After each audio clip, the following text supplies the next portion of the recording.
Two items of business. First, this video. This is a little CAN Diagnosis case study that I put together on an ADAS problem on a 23 Altima with extremely low miles. You can see it's like 2,100 miles when I had it.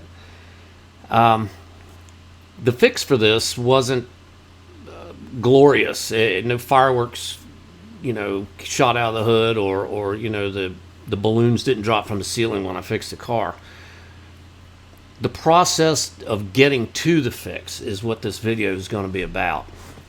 I talked to a lot of technicians, and CAN Diag seems to be smoke and mirrors to some guys. I'll admit it can be a little overwhelming when you've got basically two wires that you've got to check signal integrity, and you've got a bunch of control units that are talking or not talking. So I'm going to take you kind of through my process and my thinking and my strategy for trying to get these things figured out, in a timely manner, and getting the customers, back on the road with their cameras and their parking and all the driving doodads that are must-have these days. I'm going to show you a video in the shop, and you're going to see a lane camera. You're going to see some Pico captures, of course. You're going to see the fix. And I'm going to show you a voltmeter. And the voltmeter, it's kind of like this analogy. Let's say you have 10 bolts to tighten up, and all the bolts are 5 inches long. In one hand, you have an adjustable wrench that will do the job. In the other hand, you have a nice cordless impact with the correct size socket. Both tools will do the job. One's going to do it a hell of a lot more efficiently. That's kind of my analogy, the voltmeter versus the Pico scope, or a scope in general. I'm a Pico guy, so I'm going to use the Pico. So I'm going to show you how the voltmeter could have possibly sent you chasing your tail, or even putting a part on the car that it may not have needed.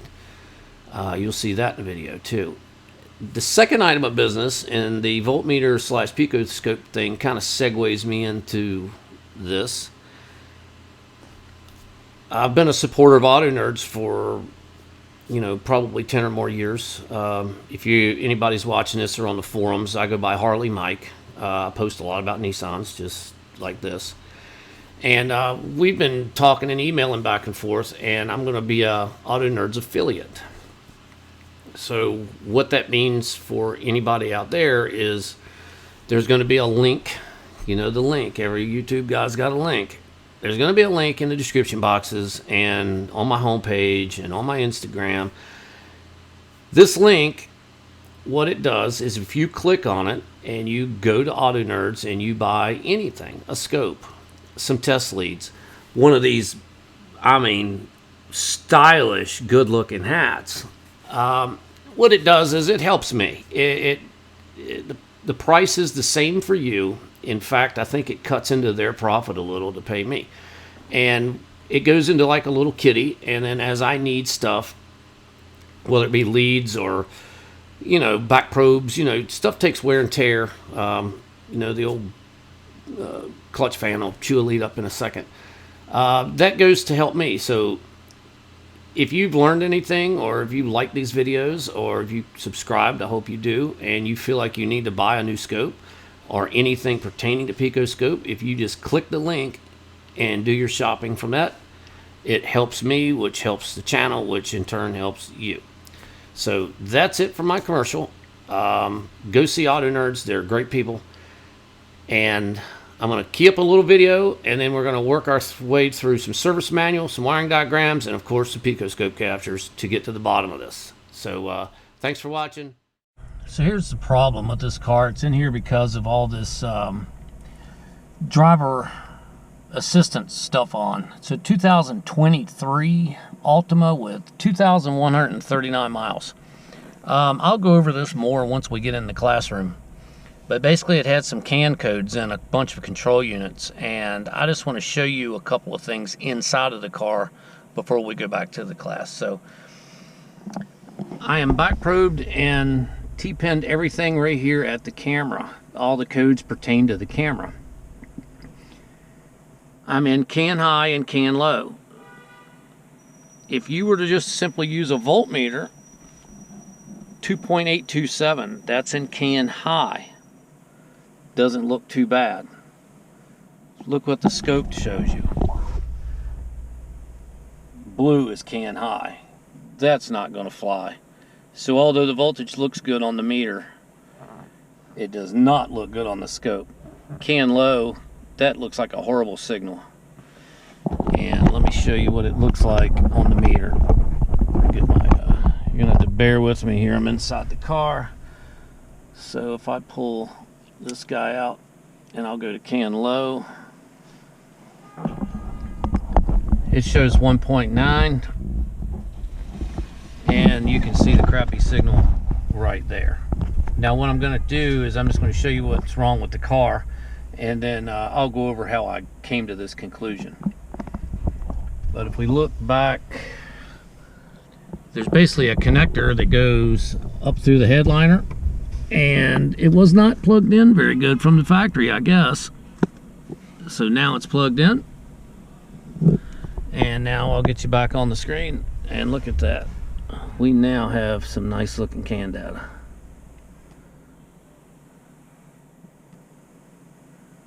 Looks really good now. Mess with the time base a little bit so you can see the little packets come across. There you go. So now we're still hooked into CAN low, and it does say 2.4. And let me go back to CAN high.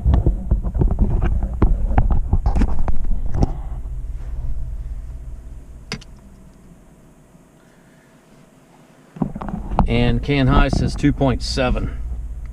So although it was a little off, the picture that the scope draws is worth 1,000 words. The voltmeter could have misled you in this case. After you check powers and grounds and you had voltages on CAN high and CAN low, I could see where a camera could have got put in this thing. But I'll go over more when we get home, and thanks for watching. So here's my all systems scan with the Consult 3. Obviously we have current codes up here. We have CAN codes. All the U codes are communication. CAN codes in BCM, CAN codes in the ADAS module. And I think that might be a tattletale code stuck in there. These are all the control units. These are all the control units that are talking. Just a quick tip, you can click on that. I don't know why they're browned out. But yeah, if you click on that, it would go into that module. So don't ignore that. So down here, I've got a camera unit malfunction. Well, I've noticed in here, I don't have a lane camera unit showing up. That's a clue, big clue. So I got U1000 codes in 2 control units, and I don't have a lane camera showing up. So that's where I'm going with this diagnosis. I've got to solve these communication codes. Once I solve those, then we do some test driving, and then we see if there's any other underlying problems, like if the camera is malfunctioning once it talks. But right now it's not talking. So now that we know that, the next thing I like to do is I like to identify my system, and I want to see all the control units in the certain area that I'm focused on. So here's a part in the service manual that is pretty helpful. Now, my car is this first one. It is without ProPilot, Intelligent Trace Control, and Nissan Connect. My car has none of this. So this is actually my diagram right here. It's one of the easier ones, we'll say. But still, approach it the same way regardless, and I'll show you as we scroll down. So here's your standard CAN, your VCAN. You've got terminating resistors in each one of these asterisk controllers. I think, and I'm almost positive, that if you were to try to check CAN at the data link connector, you're only going to get 2.5 volts. I believe this 3-channel guy blocks a lot of stuff. So be careful going to data link for any sort of CAN in here. You might want to go on this side or at a particular control unit to check the integrity of the signals. But we're not worried about that. Here's my 8S control unit. This is the ITS circuit. I use S for safety. Guess what? We're not worried about that either. Here is my circuit, and this is all I'm dealing with. So I had U codes here, so it's reporting. I have U codes here, so it's reporting.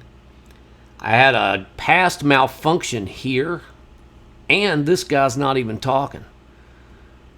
So basically, I've narrowed this thing down to this system and these 3 control units. Like I said, this one is fairly easy. But let's look down here. So here's a car with some different bells and whistles. Here's another one with yet even more bells and whistles. Let's get down here to the fully loaded dude. I mean, this is a variable compression motor, all-wheel drive, ProPilot. It's got the full suite of radio gizmos. But if we were fighting the same issue on this fully loaded car, look what we still have to deal with. Lane camera. This would be the power steering, electronic power steering controller. And then we would have a chassis controller. So we would add one more little guy in there to test, but we would still only be focused right here. And our testing would be the same. The control units may be in different places. There may be an extra one you got to look at or unplug, or check powers and grounds out. But the main thing is, out of all of this mess on this hot rod here,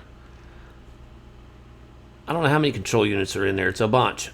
I still would only be focused right here, which is not much different than my, I don't want to say base model. It's a hell of a lot nicer car than what I drive. But I'm here. So I'm going to look at a wiring diagram really quick and do some comparison to see what I need to do. I need to come down with a way to eliminate things. I need to narrow this thing down. I can tell you the BCM's not that hard to get to in this car. The 8S control unit's kind of behind the glove box on the right side.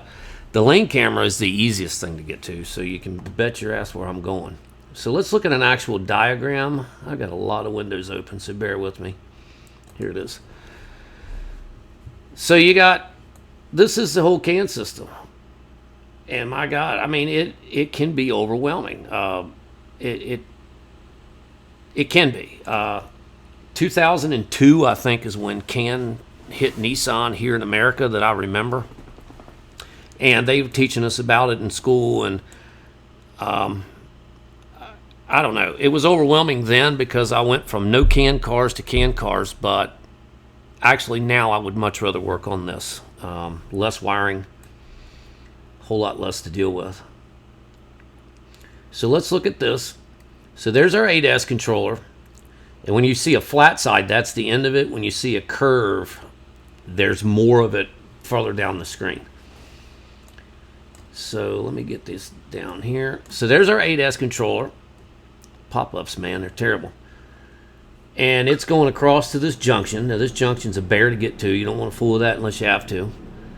It's going straight to the lane camera unit. And then if we follow it,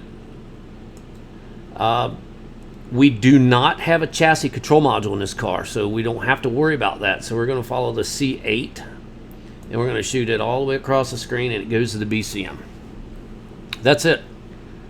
That is the circuit that I am focused on 100%. All this other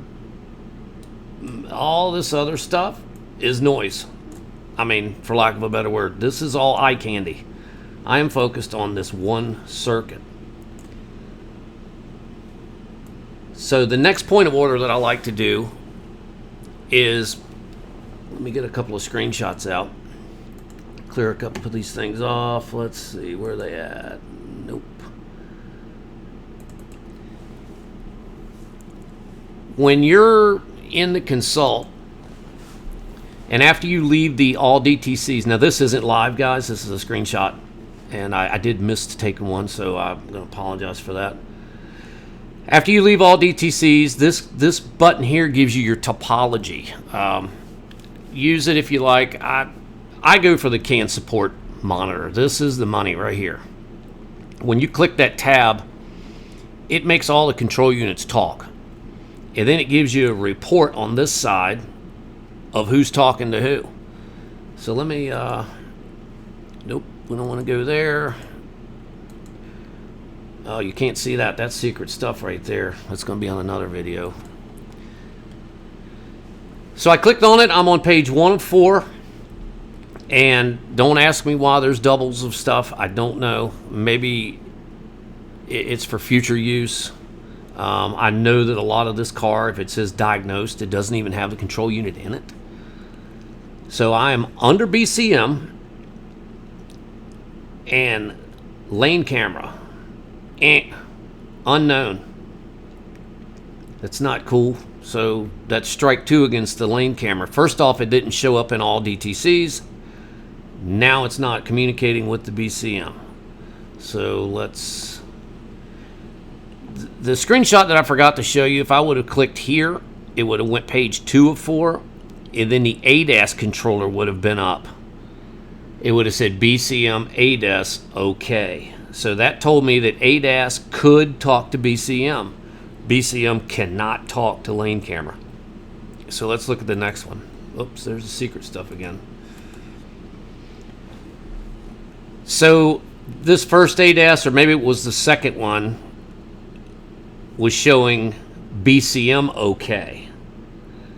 But you see, ICC ADAS cannot talk to lane camera. So if you remember from the wiring diagram, which if you can't, we'll look at it.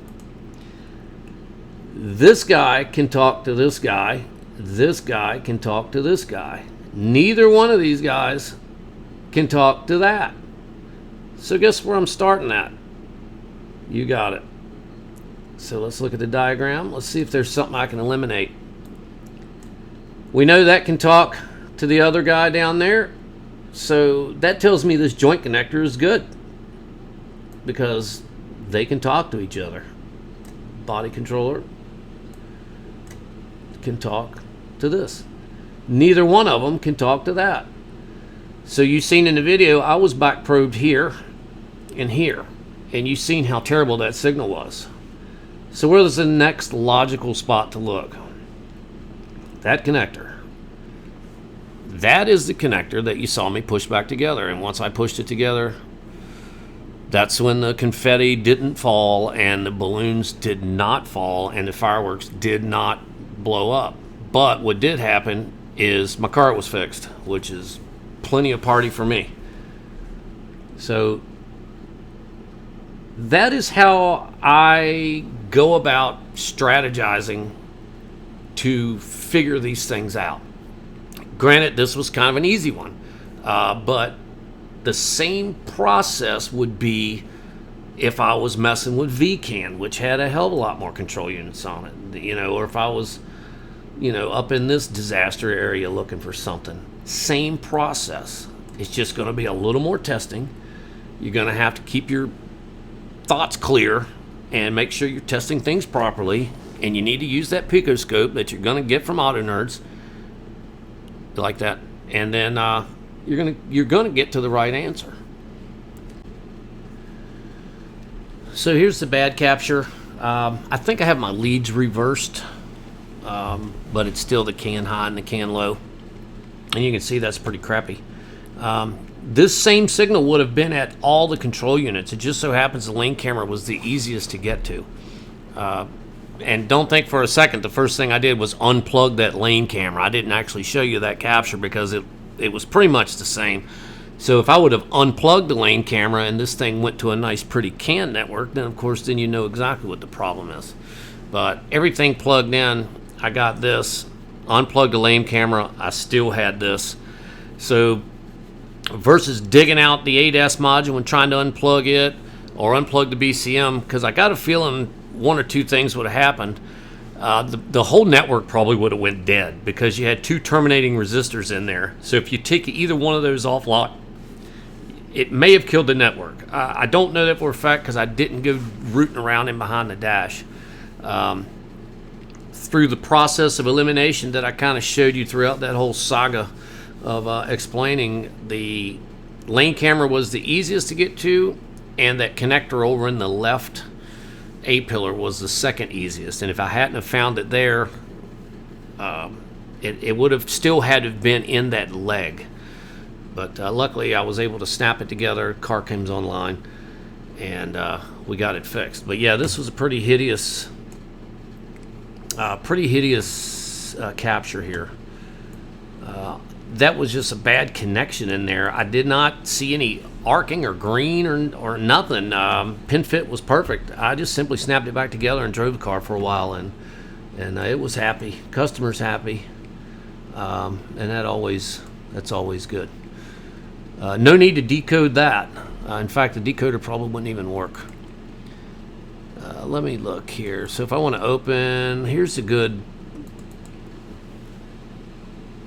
This was after it was all fixed and everything snapped back together. You can see the nice, pretty little data packs shooting across the screen. Nice little case study. I enjoy working on cars like this. It keeps me sharp, makes me think, and makes for good footage to show you guys. But I hope you guys realize with that voltmeter thing, I'm not bashing a voltmeter. Every technician needs one. But there again, do you want the adjustable wrench for putting in 10 bolts or the impact for putting in 10 bolts? Both will work. One will work better. And this is it. Thank you guys for watching, subscribing, liking, and now clicking Auto Nerds links. I had to throw that in one more time. I appreciate you guys. Thank you.